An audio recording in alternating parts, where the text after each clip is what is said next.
Also, we want to talk about another law that becomes effective January 1st, and that's the changes in the difference between that you will have to accept third-party payments for the payment of rent given certain conditions.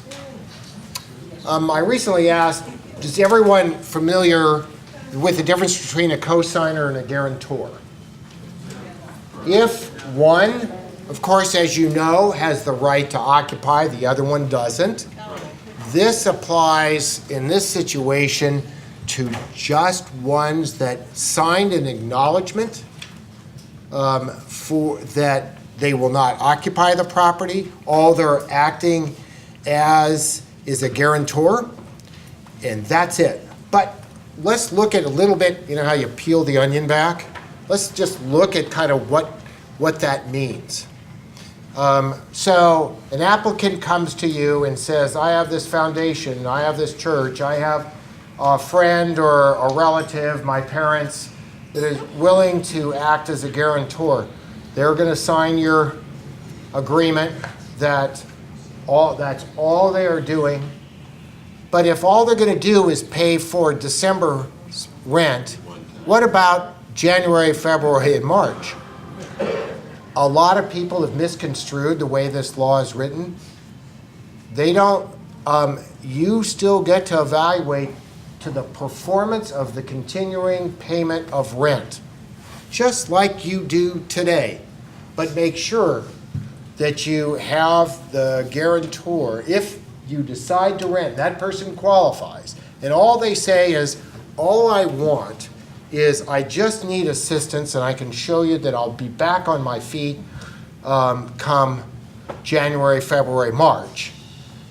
If all that is, then you are good to go. Do you have to accept a Section 8 tenant under this condition? The answer is no. We specifically got language in there saying that you don't have to accept Section 8 tenants as a result of this law, or VASH tenants.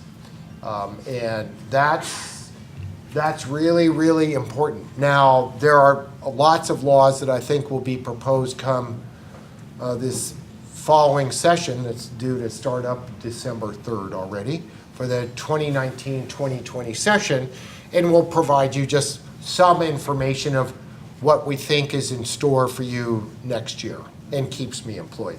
But the issue is, in this regard, when you're looking at this and someone comes up to you come January, have this information. We have provided you in this paper the language that you can insist on and require to be executed before you agree, and if you agree, to rent to a specific household, and saying that they have such and such who is going to act as the guarantor. So this is something you want to be aware of, because there's a lot of misunderstanding in this regard, mostly by tenant rights groups who think they've really captured the day. And quite frankly, it's a good assistance. Why not? It's money is money, and as long as it's not drug money. The point is that you have something that you want to be aware of. This is another change in the law.